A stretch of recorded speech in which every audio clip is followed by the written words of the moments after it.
A warning to beginners. In England, everything is different. You must understand that when people say England, they sometimes mean Great Britain, England, Scotland and Wales, sometimes the United Kingdom, England, Scotland, Wales and Northern Ireland, sometimes the British Isles, England, Scotland, Wales, Northern Ireland and the Republic of Ireland, but never just England. On Sundays in Europe, the poorest person wears his best clothes and the life of the country becomes happy, bright and colourful. On Sundays in England, the richest people wear their oldest clothes and the country becomes dark and sad. In Europe, nobody talks about the weather. In England, you have to say, "Nice day, isn't it?" about 200 times every day, or people think you're a bit boring. In Europe, you get Sunday newspapers on Monday. In England, a strange country, you get Sunday newspapers on Sunday. On a European bus, the driver uses the bell if he wants to drive on past a bus stop without stopping. In England, you use the bell when you want the bus to stop. In Europe, people like their cats, but in England, they love their cats more than their family. In Europe, people eat good food. In England, people think that good manners at the table are more important than the food you get to eat. The English eat bad food, but they say it tastes good. In Europe, important people speak loudly and clearly. In England, they learn to speak slowly and quietly so you cannot understand them. In Europe, clever people show that they are clever by talking about Aristotle, Horace and Montaigne.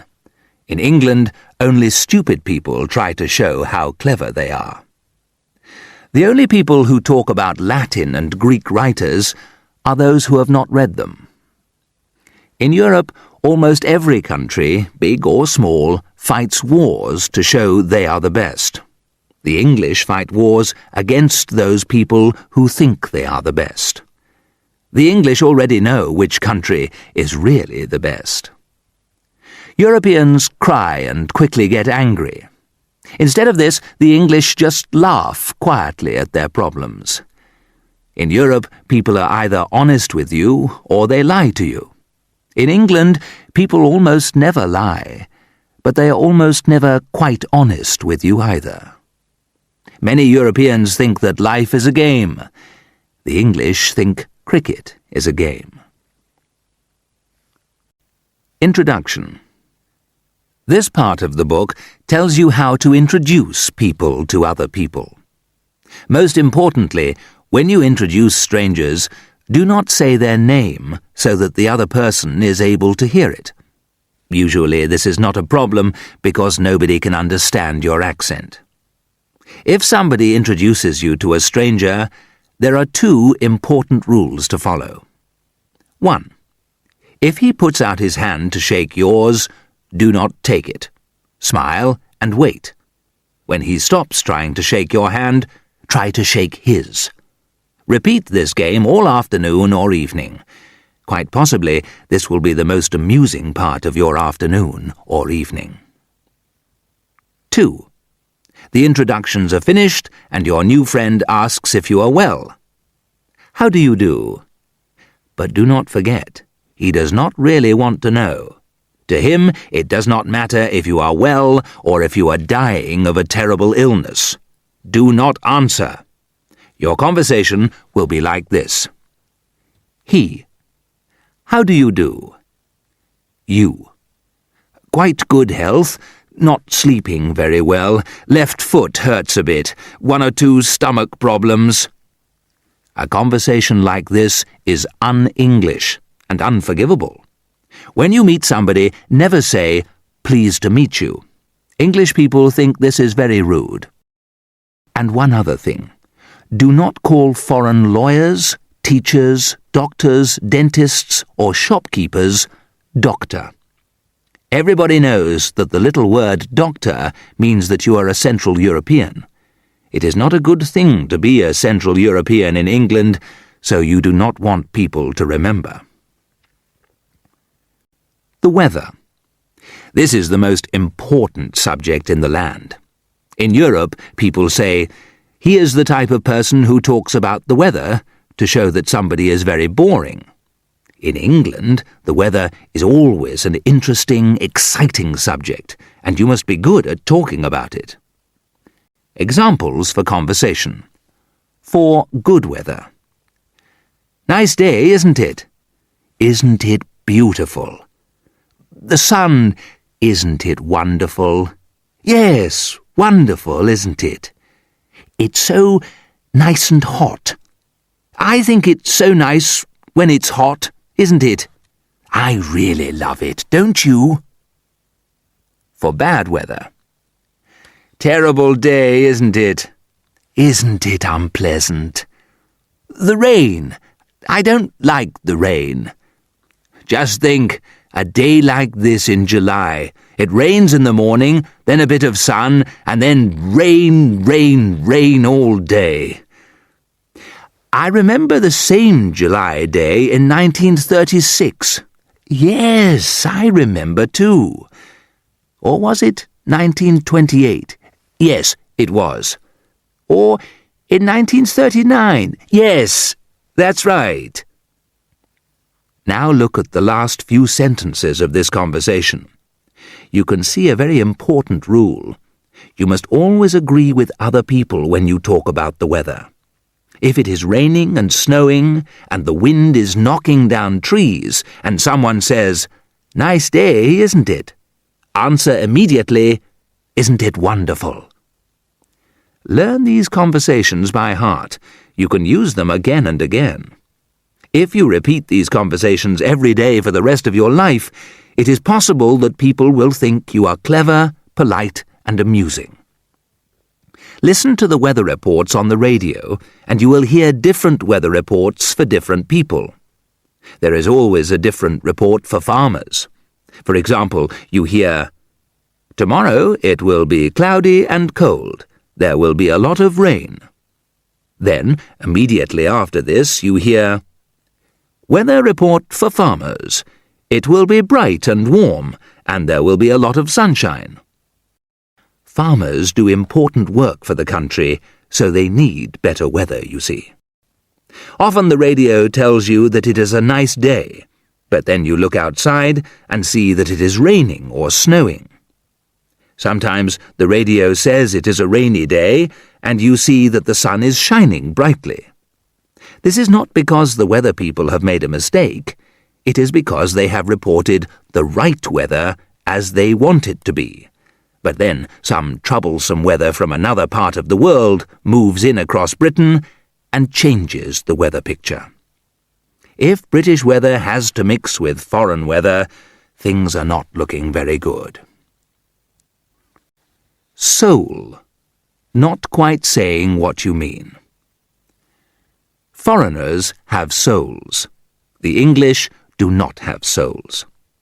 In Europe, you find many people who look sad. This is soul. The worst kind of soul belongs to the Slav people. Slavs are usually very deep thinkers. They say things like this: "Sometimes I am so happy, and sometimes I am so sad. Can you explain why?" You cannot explain. Do not try. Or perhaps they say, "I want to be in some other place, not here." Do not say, "I'd like you to be in some other place too." All this is very deep. It is soul, just soul. But the English have no soul. Instead, they say less than they mean.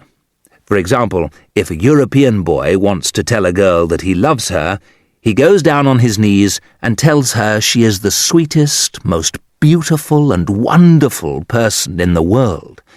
She has something in her, something special, and he cannot live one more minute without her. Sometimes, to make all this quite clear, he shoots himself. This happens every day in European countries where people have soul. In England, the boy puts his hand on the girl's shoulder and says quietly, "You're all right, you know." If he really loves her, he says, "I really quite like you, in fact." If he wants to marry a girl, he says, "I say, would you—" If he wants to sleep with her, "I say, shall we—" Tea. Tea was once a good drink. With lemon and sugar it tastes very pleasant. But then the British decided to put cold milk and no sugar into it. They made it colourless and tasteless. In the hands of the English, tea became an unpleasant drink, like dirty water, but they still call it tea.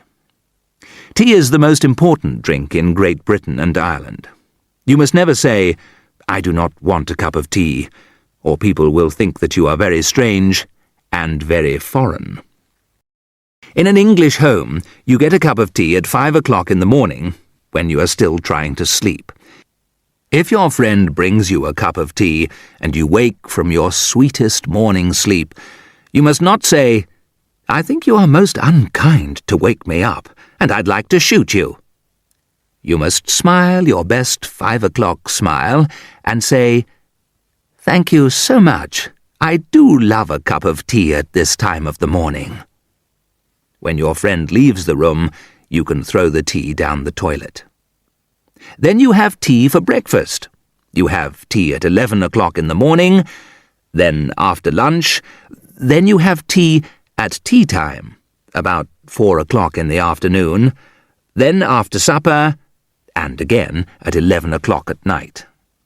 You must drink more cups of tea if the weather is hot, if it is cold, if you are tired, if anybody thinks you are tired, if you are afraid, before you go out, if you are out, if you just have returned home, if you want a cup, if you do not want a cup, if you have not had a cup for some time, if you have just had a cup. You must not follow my example. I sleep at 5 o'clock in the morning. I have coffee for breakfast. I drink black coffee again and again during the day. I drink strange and unusual teas with no milk at tea time. I have these funny foreign ways, and my poor wife, who was once a good English woman, now has them too, I'm sorry to say. Sex. European men and women have sex lives. English men and women have hot water bottles. The language. When I arrived in England, I thought that I knew English. After I'd been here an hour, I realized I did not understand one word. In my first week, I learned a little of the language, but after 7 years, I knew that I could never use it really well. This is sad, but nobody speaks English perfectly. Remember that those 500 words the ordinary Englishman uses most are not all the words in the language. You can learn another 500, and another 5,000, and another 50,000 words after that, and you will still find another 50,000 you have never heard of. Nobody has heard of them. If you live in England for a long time, you will be very surprised to find that the word nice is not the only adjective in the English language. For the first 3 years, you do not need to learn or use any other adjectives. You can say that the weather is nice, a restaurant is nice, Mr. So-and-so is nice, Mrs. So-and-so's clothes are nice, you had a nice time, and all this will be very nice. You must decide about your accent. You will have your foreign accent, all right, but many people like to mix it with another accent. I knew a Polish Jew who had a strong Yiddish-Irish accent. People thought he was very interesting. The easiest way to show that you have a good accent, or no foreign accent, is to hold a pipe or cigar in your mouth, to speak through your teeth and finish all your sentences with the question, "Isn't it?" People will not understand you, but they will think that you probably speak very good English. Many foreigners try hard to speak with an Oxford accent.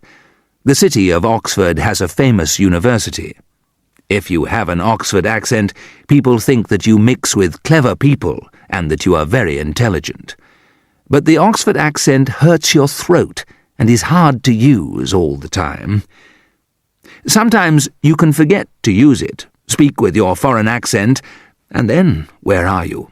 People will laugh at you. The best way to look clever is to use long words, of course. These words are often Old Latin and Greek words, which the English language has taken in. Many foreigners have learned Latin and Greek in school, and they find that A. It is much easier to learn these words than the much shorter English words. B. These words are usually very long and make you seem very intelligent when you talk to shopkeepers and postmen. But be careful with all these long words.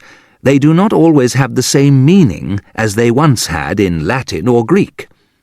When you know all the long words, remember to learn some short ones too. Finally, there are two important things to remember. 1. Do not forget that it is much easier to write in English than to speak English, because you can write without a foreign accent. 2. On a bus or in the street, it is better to speak quietly in good German than to shout loudly in bad English. Anyway, all this language business is not easy.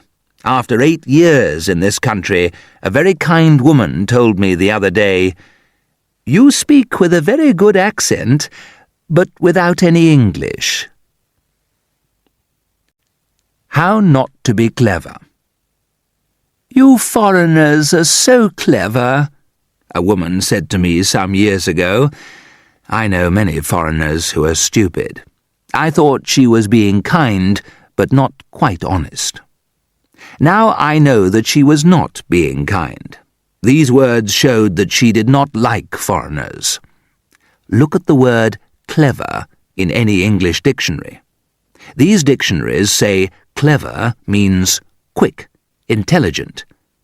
These are nice adjectives, but the dictionaries are all a little out of date. A modern Englishman uses the word clever to mean possibly a bit dishonest, un-English, un-Scottish, un-Welsh. In England, it is bad manners to be clever or proud of your intelligence. Perhaps you know that 2 and 2 make 4, but you must never say that 2 and 2 make 4. The Englishman is shy and quiet. He does not show that he is clever. He uses few words, but he says a lot with them. A European, for example, looks at a beautiful place and says, "This place looks like Utrecht, where a war ended on the 11th of April, 1713.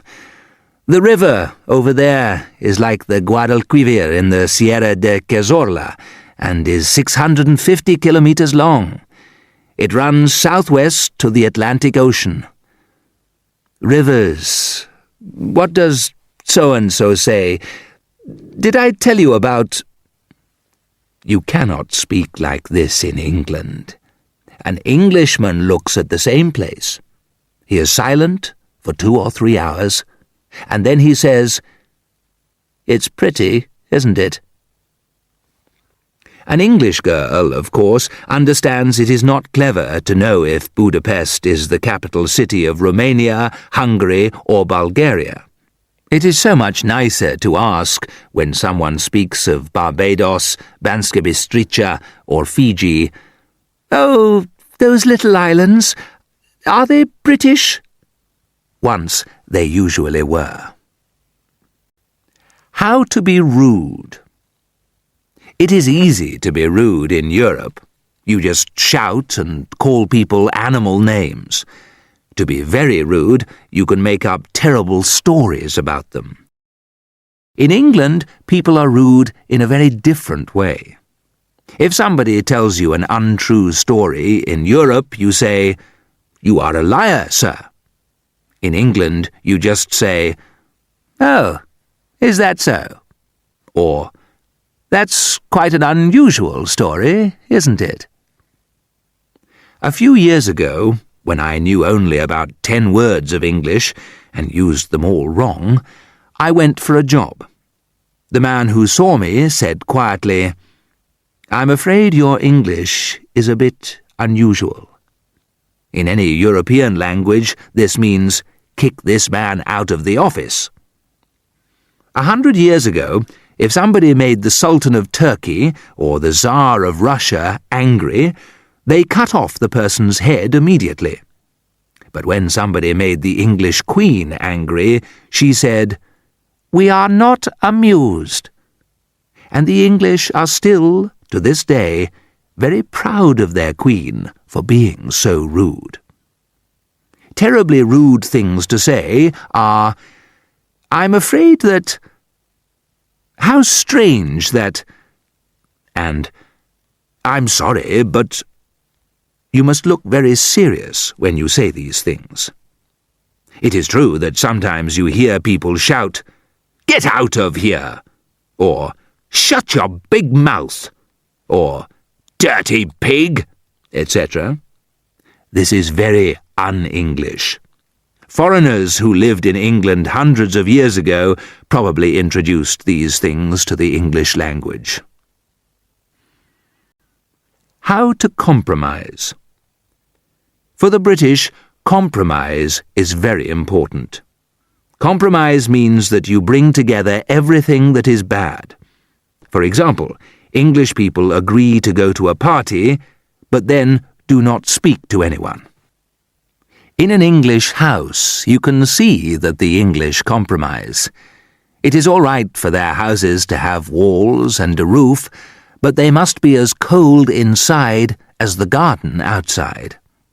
It is all right to have a fire in an English home, but if you sit in front of it, your face is hot, but your back is cold. It is a compromise. It answers the problem of how to burn and catch a cold at the same time. In an English pub, you can have a drink at 5 minutes after 6, but you cannot have a drink at 5 minutes before 6. This is a compromise. To drink too much between 3 o'clock and 6 o'clock in the afternoon, you must stay at home. The English language is a compromise between sensible, easy words and words which nobody understands. A visit to the cinema is a compromise. You must queue uncomfortably for 3 hours to get inside the cinema so that you can be comfortable for 1 hour during the film. English weather is a compromise between rain and snow. In fact, almost everything about life in England is a compromise. How to be a hypocrite. If you want to be really and truly British, you must become a hypocrite. Now, how do you become a hypocrite? As some people say, an example explains things best. I'll try this way. I was having a drink with an English friend in a pub. We were sitting on high chairs near the bar when suddenly there was a fight and some shooting in the street. I was truly and honestly frightened.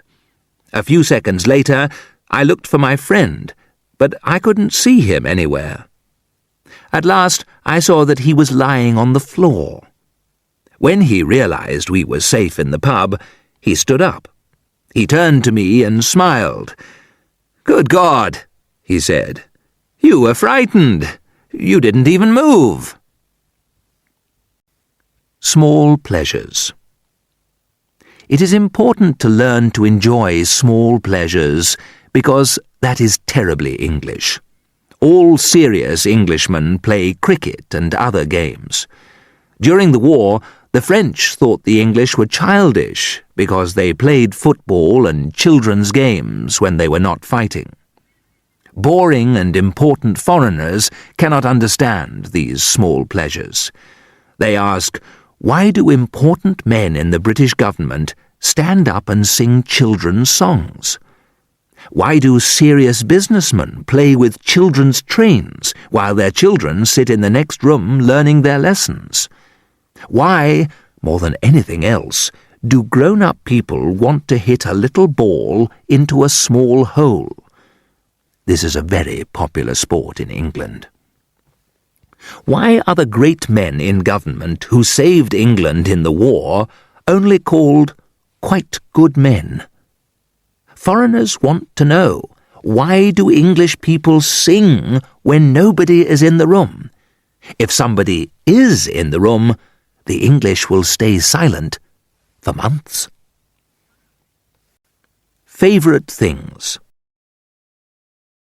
In England, people do not often get excited.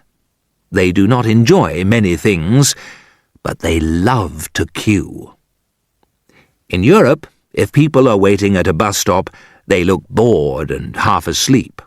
When the bus arrives, they fight to get on it. Most of them leave on the bus, and some are very lucky and leave in an ambulance. One Englishman waits at a bus stop, and even if there are no other people there, he starts a queue. The biggest and best queues are in front of cinemas.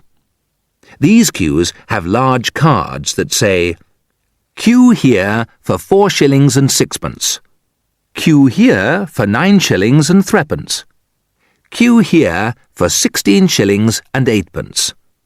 Nobody goes to a cinema if it does not have cards telling customers to queue.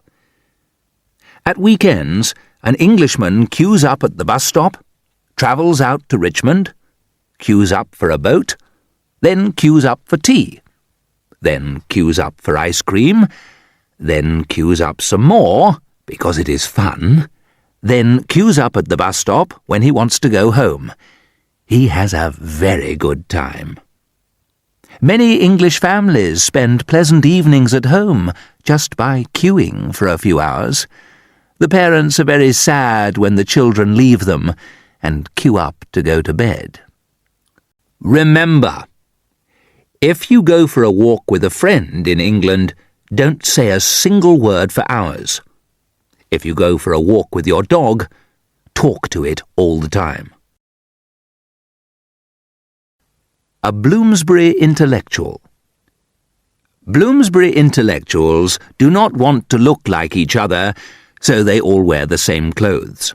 Brown trousers, yellow shirt, green and blue jacket. They also like purple shoes. They choose these clothes very carefully to show that they do not think clothes are important. It is terribly important that the BI always has a 3-day beard, because shaving is only for ordinary people. Some BIs think washing is only for ordinary people too. At first, it is quite difficult to shave a 4-day beard so that it looks like a 3-day beard, but with practice, a BI can always have a perfect 3-day beard. To be a Bloomsbury intellectual, you must be rude, because you have to show day and night that the silly little rules of the country are not meant for you. If you find it too difficult to stop being polite, to stop saying hello and how do you do and thank you, etc., then go to a Bloomsbury school for bad manners. There you can learn to be rude.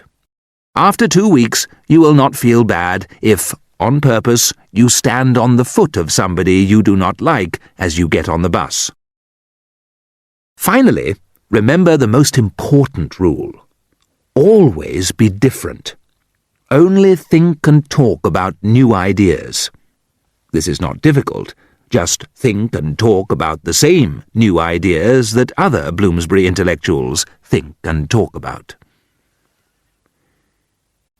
Mayfair Playboy.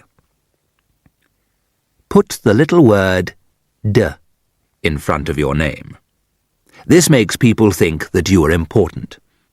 I knew a man called Leo Rosenberg from Graz who called himself Lionel de Rosenberg, and everyone thought he was an Austrian prince.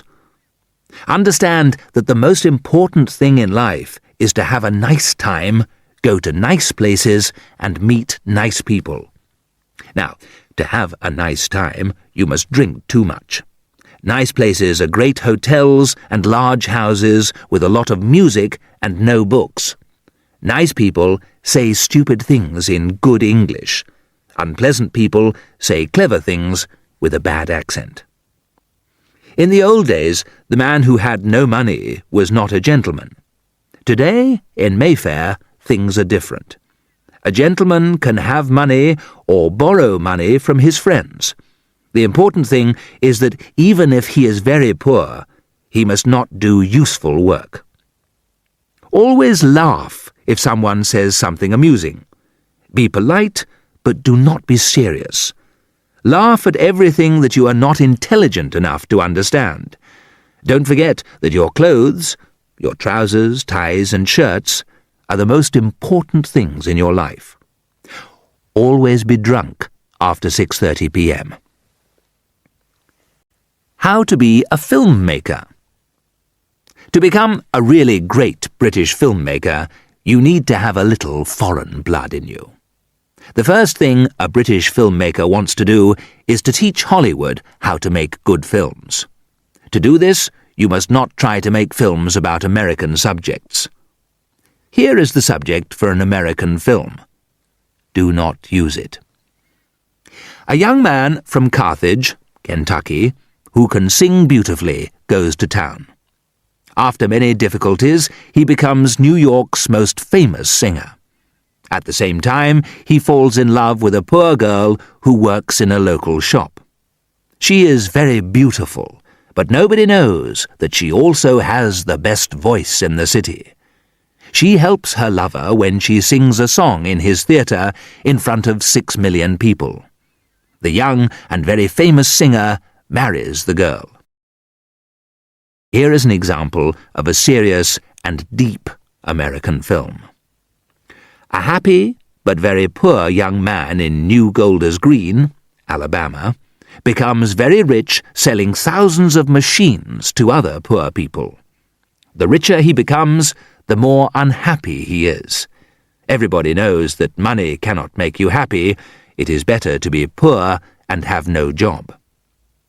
The young man buys 7 big cars and 3 aeroplanes and becomes more unhappy. He builds a large and beautiful house and is very, very unhappy. When the woman he has loved for 15 years finally says she will marry him, he cries for 3 days. This story is very deep. It has soul. To show the film has soul, the cameraman takes interesting and surprising pictures of the film stars. He takes photographs of the bottom of their feet and the tops of their heads. Everybody is happy with this new way of making films and thinks that the filmmaker is very clever. English filmmakers are different. They know that not all the people who watch films are stupid, and some of them can enjoy intelligent films. Here are some important rules you must remember if you want to make a really and truly British film.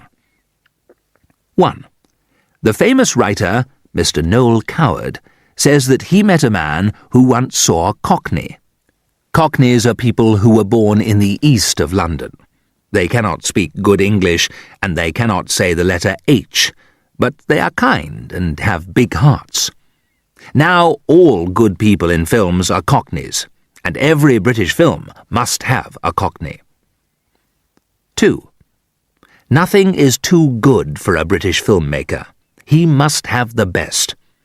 I have heard of a man, I do not know if this story is true, but it shows how British filmmakers work, who made a film about Egypt. He built a sphinx in England. He sailed to Egypt, where there is a real sphinx, and he took his own sphinx. He was quite right to do this, because the Egyptian sphinx is very old, and great filmmakers do not use anything old. Secondly, the old sphinx is good enough for the Egyptians, but the Egyptians are foreigners. British filmmakers need something better. 3. To make a good film, change the story and the people a little. Make Peter Pan, a famous children's story, into a murder story. Make the concise Oxford Dictionary into a funny film and sing all the words. Driving cars. It is the same to drive a car in England as any other country. To change a car wheel in the wind and rain is as pleasant outside London as outside Rio de Janeiro. It is no more funny to try to start your car in Moscow than in Manchester. If your car stops moving anywhere, in Sydney or in Edinburgh, you will still have to push it. But the English car driver is different from the European car driver, so there are some things you must remember when you drive in England. 1. In English towns you must drive at 30 miles an hour. The police watch carefully for drivers who go too fast. The fight against bad drivers is very clever and very English. It is difficult to know if a police car is following you, but if you are very intelligent and have very good eyes, you will see these cars. Remember, A. The police always drive blue cars. B. 3 policemen sit in each car. C. You can read the word police in large letters on the front and back of these cars. 2. I think England is the only country in the world where you must leave your car lights on when you park your car at night in a busy street with lots of street lights. Then, when you come back to the car, you cannot start it again. The car will not work. It is dead. But this is wonderful. There are fewer cars on the road, and the number of road crashes goes down. This makes the roads safe. 3. Only car drivers know the answer to this difficult question. What are taxis for? A person who is walking and looking for a taxi knows they are not there to carry passengers. Taxis are on the road to teach good manners to car drivers. They teach us never to be too brave. They make us remember that we do not know what the next minute will bring for us, if we can drive down the road, or if a taxi will hit us from the back or the side. 4. Car drivers are at war with other people. If you park your car in the city, the West End of London, or many other places, 2 or 3 policemen will run up and tell you, "You cannot park here. Move along." So, where can you park? The policemen do not know. "Try a place 30 miles down the road near the sea in the village of Minchinhampton," they say. 3 cars can park there for half an hour on Sunday morning between 7 and 8 a.m. The police are right. Cars need to move and move fast, not stop. Some people think that the police are wrong. They do not want to drive their cars. They think cars are built to park and not to move. These people drive out of central London to the great park Hampstead Heath, or to the river at Richmond on a beautiful sunny day. They park their cars, close the windows, and go to sleep. They are very uncomfortable, and they sleep badly, of course. It is hot. But they say they are having a nice afternoon's holiday.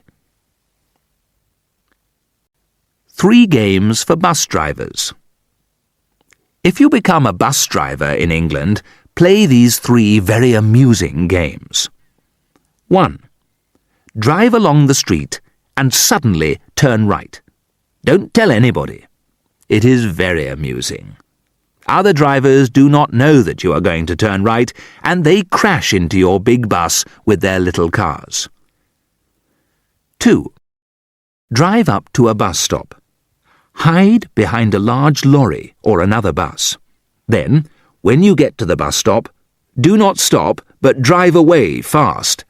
It is very amusing to see the faces of the people who wanted to get on your bus. They are angry. They will have to wait all day for another bus. 3. If you stop the bus at a bus stop, drive away again quickly and suddenly. If you are lucky, people will try to get on your bus, and they will fall off when you drive away. It is very amusing for the driver to see these people fall off the bus. Sometimes people fall down and get dirty, or sometimes they break their leg, and they always get angry. Some people are very boring. They won't laugh at anything. How to plan a town. The English like to be uncomfortable. They think that this makes them strong. Only weak people from Europe live in comfortable, pleasant towns. People who build English towns want to make everything difficult. In Europe, doctors, lawyers, and people who sell books have their houses and shops together in different parts of the town, so you can always find a good, or a bad but expensive, doctor anywhere. In England, your address is important. In London, all the doctors live and work in Harley Street. All the lawyers are in Lincoln's Inn Fields, and all the booksellers are in the Charing Cross Road. The newspaper offices are all in Fleet Street. The people who make men's clothes are all in Savile Row, and the car salesmen are in Great Portland Street. Theatres are near Piccadilly Circus, and cinemas are in Leicester Square. Soon all the fruit and vegetable shops will move to Hornsey Lane, all the butchers to the Mile End Road, and all the men's toilets to Bloomsbury. Now, I want to tell you about how to build an English town. You must understand that an English town is built to make life as difficult as possible for foreigners. 1. First of all, never build a straight street. The English do not like to be able to see two ends of a street. Make bends in the streets or make them S-shaped. The letters L, T, V, Y, W, and O also make good shapes for streets. It would please the Greeks if you built a few phi or beta-shaped streets. Maybe you could build streets like Russian or Chinese letters, too. 2. Never build all the houses in a street in a straight line. The British are free people, so they are free to build their houses in circles. 3. Make sure that nobody can find the houses. European people put the numbers 1, 3, 5, 7 on one side of the street and 2, 4, 6, 8 on the other side of the street. The small numbers always start from the north or west. In England, they start the numbers at one end of the street, then suddenly stop and continue the numbers on the opposite side, going back the other way. You can leave out some numbers, and you can continue the numbers in a side street. You can also give the same number to 2 or 3 houses. And you can do more. Many people do not have numbers on their houses. Instead, they give their houses names. It is very amusing to go to a street with 350 houses and to look for a house called The House. Or you can visit a house called Orange Tree House and find that there are 3 apple trees in the garden. Civil servants. English civil servants are very different from European civil servants. In Europe, but not in Scandinavian countries, civil servants seem to think that they are soldiers. They shout and give you orders. When they speak, you hear the sound of guns. They cannot lose wars, so they lose their papers instead. They think the most important thing in the world is to make more jobs for more civil servants. A few difficult people, who are not civil servants, make life hard for them. They ask too many questions, or they have terrible problems. European civil servants know what to do to these difficult people. They make them wait in cold and dirty waiting rooms. They make them stand up all the time, and they shout at them in a rude way. If a difficult person asks for something, the civil servant always smiles happily and says no. Sometimes European civil servants play this clever little game. A difficult person goes to a civil servant's office on the 3rd floor and asks a question. "I don't know," the civil servant says. "Go and ask the civil servant in the office on the 5th floor." The difficult person goes to the office on the 5th floor and asks the question again. "I don't know," the civil servant on the 5th floor says. "Go to the office on the 2nd floor." The difficult person goes to the office on the 2nd floor and asks the question again. "Go to the 3rd floor," the civil servant on the 2nd floor says. So the difficult person goes back to the office on the 3rd floor and speaks to the same civil servant in the same office again. "But I told you to go to the 5th floor," the first civil servant shouts. The difficult person goes to the 5th floor, and another civil servant sends him back to the 2nd floor, round and round and round. European civil servants play this game all day until the difficult person is tired and goes home, or goes mad, and asks someone to take him to a hospital for mad people. If this happens, the civil servant says, "Not here! Go to the office on the 2nd floor." Soon the difficult person does not want to go to hospital and goes home. British newspapers. The fact. There was some trouble on the Pacific island of Charamac. A group of 10 English and 2 American soldiers went to the island with Captain RLATW Tilbury. After a short fight against the Buburuk people, they took 217 Buburuk prisoners, burned 2 large oil refineries, and put an end to the trouble. They then returned to their ship. How do the British newspapers tell this story? Every newspaper tells it differently. The Times, one of Britain's greatest, most famous newspapers. It is important to understand that this fight was important, but it was not very important. The Buburuk people were not easy to fight, but at the same time they were not difficult to fight. We are not sure of the number of Buburuk prisoners, but we think it is more than 216, but not more than 218. In Parliament, a man from the government said, "I can give this information about the Charamac oil refineries. In the first half of the year, the Army, and most of, but not all, the Royal Air Force, burned 1/2 more than 3 times the oil that the Army burned in the same months of last year.